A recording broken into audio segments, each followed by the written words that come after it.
Msingo ma jatend piny William Ruto ne omiyo oganda jo Kenya e kinde campaigns motelo ne yiero mag higa 2022 ne en kedo gi mibadhi. Higni ariyo apis jopiny opogore e paro wi okenge ma piny owacho ma Kenya Kwanza osegoyo e kedo gi mibadhi. Kaka jafwambo marwa ma siasa Chris Owino leronwa, nitiere paro ni piny owacho pok ogolo ranyisi malong'o mar tieko mibadhi pacho kae.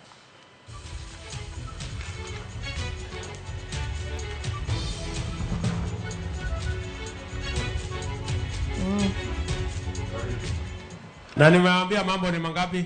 Matatu. Wakitaka kuniletea kisirani, either wahame Kenya, ama nitawaweka jela, ama wasafiri waende mbinguni. Maene en siem mager kapino mane jatend piny William Ruto ogolo ne jomibadhi, gino mane jo siasa machiegni kod jolony weche mag siasa ne owacho ni en duoko ne kweth mar Azimio mane osebedo kanyone e chuodho ewi kedo gi mibadhi.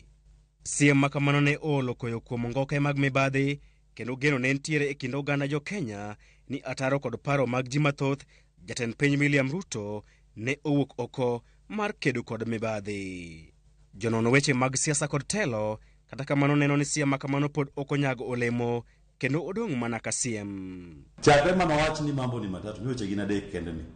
Onyiso ni ji adi mosenego e wach mibadhi, ji adi mosetweyo e wach mibadhi, to ji adi moseriembo e Kenya ka e wach mibadhi. Mano nyaka sani nyalo wacho ni pok otimore, but waseneno okenge moseketo mondo odil kod weche mag mibadhi. En mana ni ndio ja Kenya nyalo penjore to ere ng'ama osemaki ma ji oneno. Ok en kaka Kenya to imaki kawuono to kinyi goli kod bond to wachno samoro rumo kamano. Lakini wan gi geno ni gik moko dhi bedo maber. Chilo mar mibadhi ne omieno achiel kuom mise madito mag piny owacho mar Kenya Kwanza mar yaro dero mar chiemo kuom siro jopur e chenro mar miyo gi mbolea e nengo moyweyo. Chenro makamano mane oyudo puoch gi pak e higa mar 2023, mibadhi ne okwako bang' jopur yudo mbolea mabandia, gino mane oketo jatend migawo machon mar pur Mithika Linturi e tago maliet. Kata odoko ni od bura ne opuodhe, pi wang' jopur ne ochiene kendo ne oteng' lwete mogo dweche bura bang'e. Kichako mane ka gidonjo ne gichako gi wach mar fertilizer. Ni dhi mi jopur fertilizer mabeche olwar. Kane ochiw fertilizer no, jopur kane oyudo ka fertilizer oriw gi lowo gi kuoyo. Mano mibadhi mokwongo. Mar ariyo giwacho ni gibiro gi mauta mar tedo, mor tedo. Wach mor tedo ni ne dhi goyo bech mo mondo odog piny. Kanyo bende mibadhi nodake. Sama rais keto ji ofis to onego ket jomo ong'eyo ni onge kod kilo mara mar mibadhi. Kineno sani jotend migepe masani wan gido ka samoro nitie ng'amu keto ofis ma jopiny ng'ur ni ok ler. Ok ler.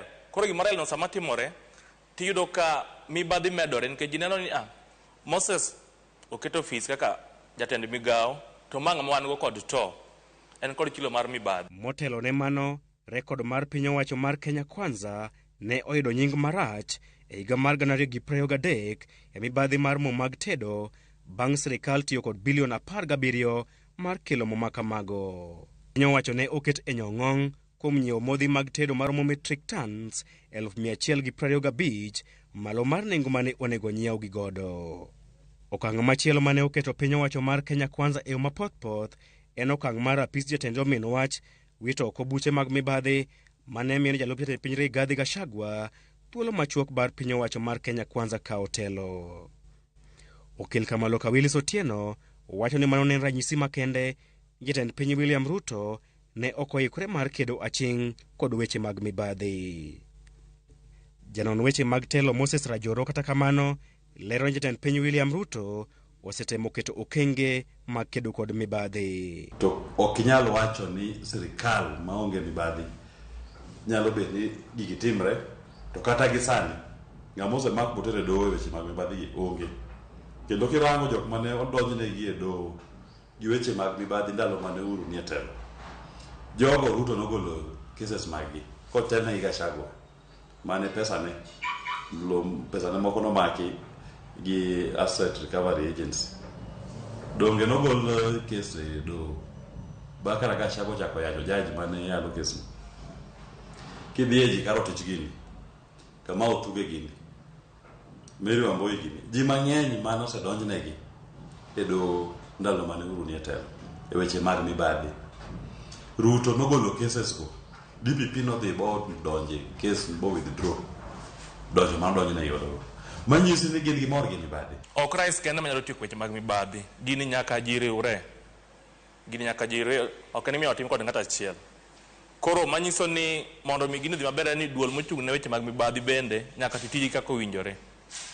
To kowe mano, wan kod DPP kod DCI magi kuonde ma jopiny kete pesa monego bed ni timo tijegi maber, moko ng'iyo ni ng'ane ni koma kama, ng'ane ni opposition, ng'ane ni sirikal. Okil Kamaloka Willis Otieno lero ni onge geno moro amora ne William Ruto dhi kedo kod mibadhi e kinde ma Moses Rajoroto ka ochung' ni kedo kod mibadhi en ting' mar oganda jo Kenya duto. Onge ber ma ja Kenya moro amora bro winjo tek ni Ruto nitie telo mara gik mowachogi oseteme bose yude ni ok onyal, ok oromo ratil.